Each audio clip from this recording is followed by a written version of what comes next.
Thank you. Thank you for everyone for coming from such long distance. And we apologize for ones that we could not manage to give accommodation. We had exceptional level of interest for the summit, which is really great to see for us.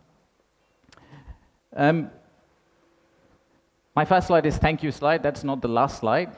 We just wanted to thank all of you for kindly coming and joining the summit.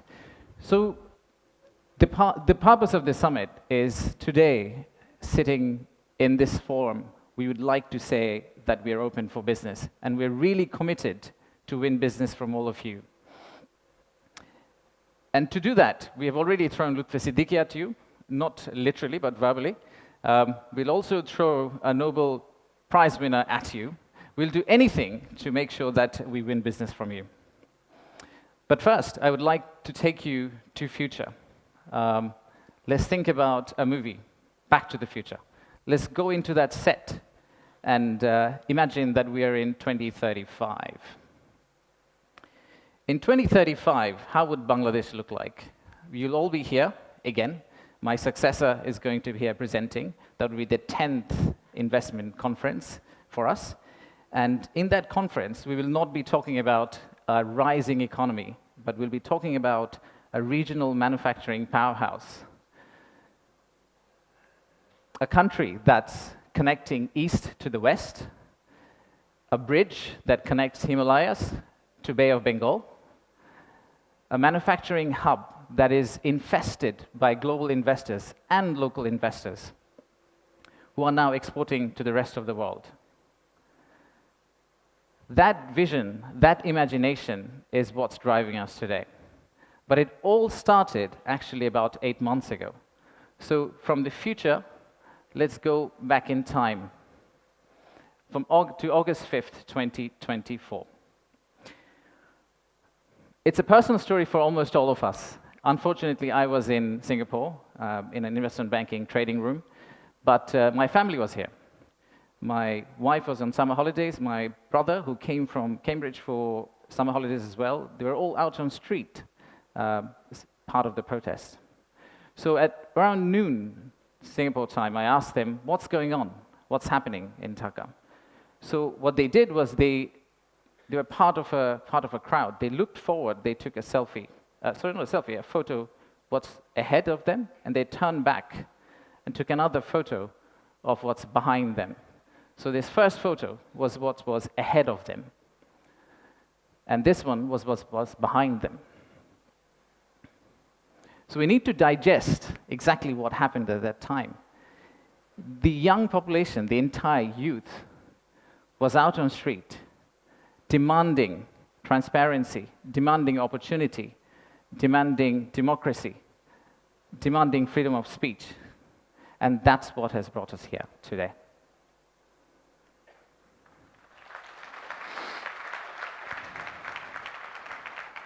So today, the expectations are very high. The young population of our country, they're global. Unlike us, they're used to tweeting, they're used to looking at TikTok and looking at Singapore and Bangkok, so they don't want Dhaka to be Dhaka 2.0.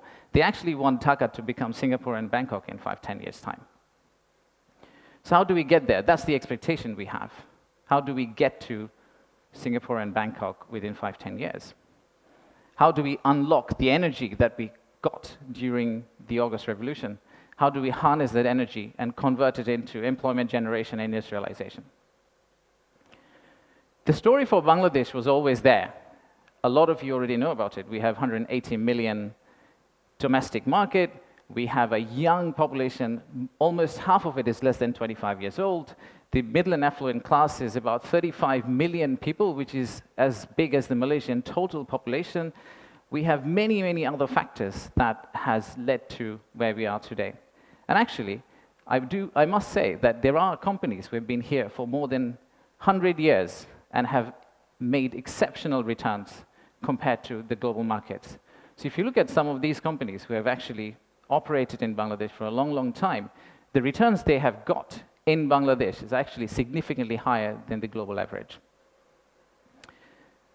And today, we also have a fantastic news that one of our own startups called ShopUp, the news came out about an hour ago in Bloomberg that the Saudi sovereign PIF, their investment arm called Sanabil Investments, they have actually co-led a round of 110 million US dollars along with Peter Thiel's Valor Ventures to invest in one of our own startup to go global. So let's give a big round of applause to Shop Up.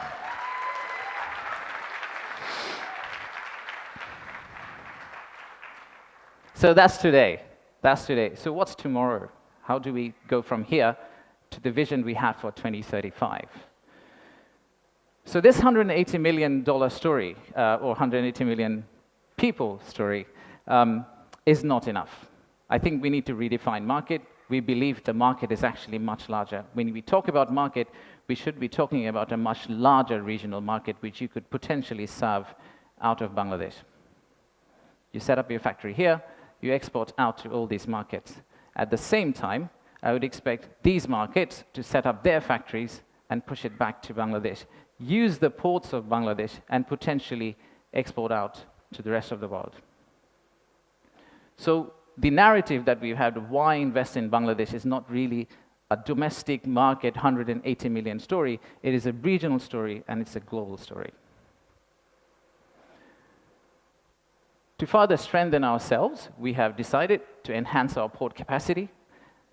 In Chittagong area, what you see now, we are actually tripling that within the next few years, which is essentially allow this region to consider Bangladesh as one of the biggest logistical hubs. However, that's not all. We need to do a lot more. So at the beginning of interim government's period, we actually decided to talk to more than 200 CEOs and entrepreneurs who actually are doing business in Bangladesh today. And we wanted to understand how can we convert our critics into our ambassadors. They are the only ones who could potentially bring business for us. They are the only ones who, if they travel abroad and say Bangladesh is a great place for business, that's when we are likely to get more investment.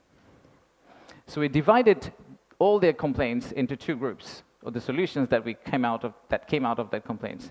The list of challenges are very long. It's from the earth to the moon and back.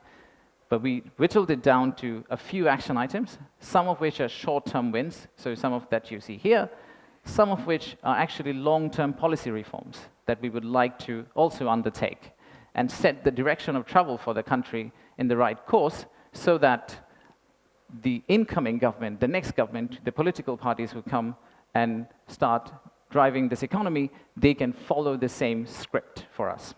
I'll give you a few examples. Let's start with, we talked about a true one-stop service. There are two elements of one-stop service. The first one is the human element, and then there is the digital element. In the human element piece, what we have decided to do is we are going to co-locate the primary agencies, the high touchpoint agencies for our investors in one location. So that instead of the investors walking around different ministries, and we have a lot of them in Bangladesh, they all come to one office and they end up meeting everyone. We've also decided, like banks, and I am from banking, I guess that helped, that we are going to set up a relationship management team under BIDA. What it would essentially do is, just like a corporate banking, relationship banking manager, he would hold hand of the investor and walk them around the landing process. Let's take another example. Our friends in National Board of Revenue helped us set up the authorized economic operator. It's essentially the green channel, or widely known as the green channel setup, where if you're a good customer, you are able to circumvent some of the custom checks and fast-track your process through the ports. That has been picked up as one of the biggest challenges that we have, the time it takes to go from your factory all the way to your customer. And finally, let me show you one more example of policy change. So as you all know, there are many government agencies. We also know there's private sector. The dialogue between private sector and government agencies has not necessarily always been the most collegial. So how do we break that apart? The first thing we need to do is to club the government agency into one. We need to show one face. We need to be one outfit for our customers, our investors, and then create a bridge between our private sector and the government of Bangladesh. So what we are planning to do is to set up a private sector advisory council that will actually counsel the head of state directly on a regular basis, essentially voicing the changes that they would want to drive the economy forward. So these are some of the examples of what we are planning to do. And if we are able to do that, we do believe that we will get to the end, the vision we have for 2035.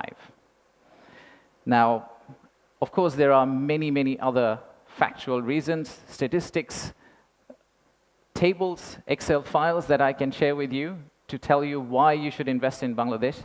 In fact, the next slide will have a QR code which you can scan and download, which will have essentially this presentation. So you didn't have to take the photos of the presentation, by the way.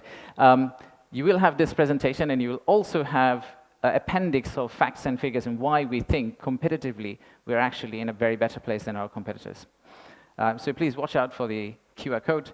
But before I go there, I would really like to finish off with this.